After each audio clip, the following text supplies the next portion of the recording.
So for leaders sitting in an organization today, whether you be at a senior level or somewhere in the middle of the organization, I think understanding the future and having a perspective on where the future is critically important. So what does that future look like for us, either as a CEO or as let's say, a senior manager in an organization today sitting in India? Well, there's no question that there's an uncertain future. It's a rapidly changing environment, both globally and locally. There are rapid advances in technologies, creating all sorts of disruptions. Those disruptions are creating both opportunities and challenge. They are impacting the way we structure our organizations, and they're going to bring so much change to the way we live and work. So understanding what that looks like is a critically important point. Secondly, there are tremendous economic shifts across the world. We're seeing changes in the US, we're seeing changes in Europe, emerging markets outside of the current high demand markets of India and China. There's a lot of talk about Africa.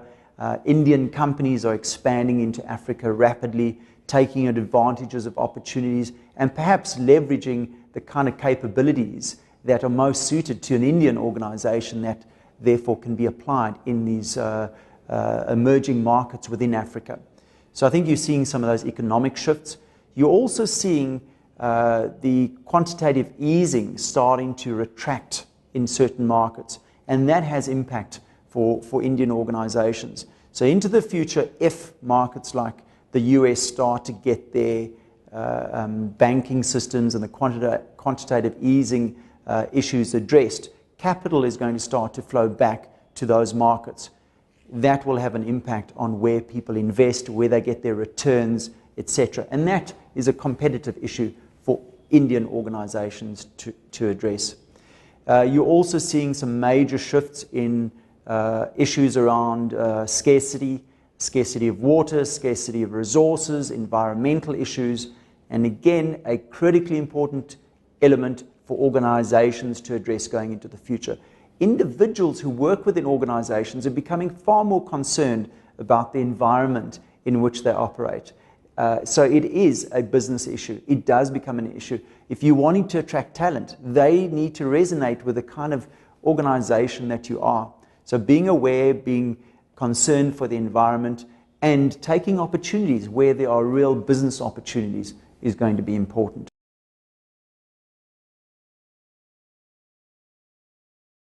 If we think about this future changing environment in which we're operating, there are going to be some skills, capabilities, and attributes that leaders must have going into the future. I'm going to focus on those must-have skills rather than the given or the core capabilities that you would expect most leaders to have. And the reason why I want to focus on the must-haves, because those are the skills and capabilities that are going to make the difference for those organizations and those leaders.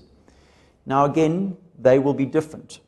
Those skills and capabilities will depend on the context in which the organization operates or that leader operates. So if you're sitting in a large IT services organization, they may be very, very different. But let me focus on a few of these. Firstly, you must understand the short-term, long-term impact of these significant changes, whether they be economic, environmental, or other. Understand those and understand how they're going to impact you. Understand how you can take those opportunities forward and how you can manage the risks behind those, short-term, long-term. Secondly, there's a big portion, particularly for Indian organizations, that we have to confront. And I think this is this issue of we are very technically strong as leaders, whether it be the engineering backgrounds, but across India, as a trend, we tend to focus on the harder skills. So very smart, very logical, rational, mathematical kind of skills, very, very strong. We can solve problems here. We can work through the issues. But it becomes the how that is going to be very, very important into the future. How do we listen and understand people who are from other cultures as we might expand globally? How do we understand and listen to this emerging young talent and the way they want to live and work and operate? It's going to be different. So we need to have some of those interpersonal strong skill sets that probably have not been there in the past. And there would be a range of those. The other side of this is we are going to need to be very good at execution, and I don't mean hands-on, but being accountable and taking ownership for bringing about change in the organization. Those would be the top skills that I would talk about.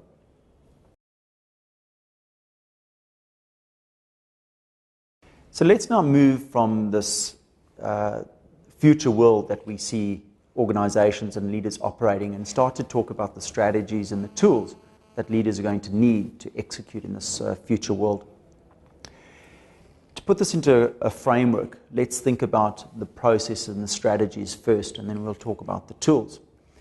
Very importantly, we talked about that context. Whatever we do at an organizational leader level, we must put that into the context. Therefore, we need to connect as HR professionals and as advisors to the executive teams in our organizations. We must connect the business strategy and the cultural strategy to our talent and leadership strategies. It's the first thing, and there's some processes that we can follow, and we'll come back and talk about that in a second. Secondly, we need to understand what success looks like at multiple levels in the organization. So not just for the managing director, the CEO, let's also understand that at multiple levels. So defining success throughout the organization. And both of those need to then deliver on the outcomes that the business wants to achieve. So very, very clearly defining the business metrics that leaders are going to be measured against. And we've heard in the conference board event that business metrics are fundamentally important. But we don't just measure leaders against the business metrics. That's perhaps an error of the past. We have to have a more holistic perspective. It might be customer metrics, it might be employee engagement metrics or people metrics. So let's make sure we have a balanced scorecard view of those metrics.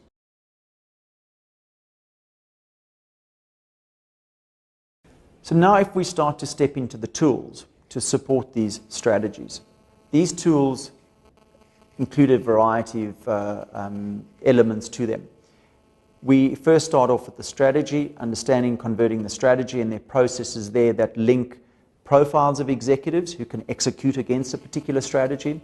We happen to call that a business driver process in DDI, where we understand that business context, we understand your cultural context. In other words, the values that you want to drive in your organization. They may be about ethics, they may support the environment, they may be about other things. But the kind of values that you want to create in your organization, together with those strategic priorities, need to then be designed into the success profile. So there's a process to do that.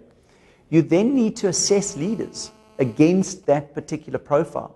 And we've talked about this importance of addressing issues like arrogance. We also need to understand what our personal styles are, whether it be around levels of volatility or perfectionism. So getting an understanding, a self-awareness of that at each level in the organization is key. And one way to do that is through rigorous assessment. Now, you're not going to apply rigorous assessment throughout your pipeline, but you need to have a variety of assessment tools and processes that get to the heart of what leaders need to do to be successful at each of the levels. And again, you need something that is cost effective there. You could do that internally, you could do that externally, but ensure that you have defined your success clearly and you have the assessment or diagnostic tools appropriate to, again, the business and cultural priorities of your organization to deliver success to those leaders. Then you can apply that to the way you hire new leaders, select new leaders, onboard new leaders, develop them, and retain them. So those tools all intertwine across the various talent systems.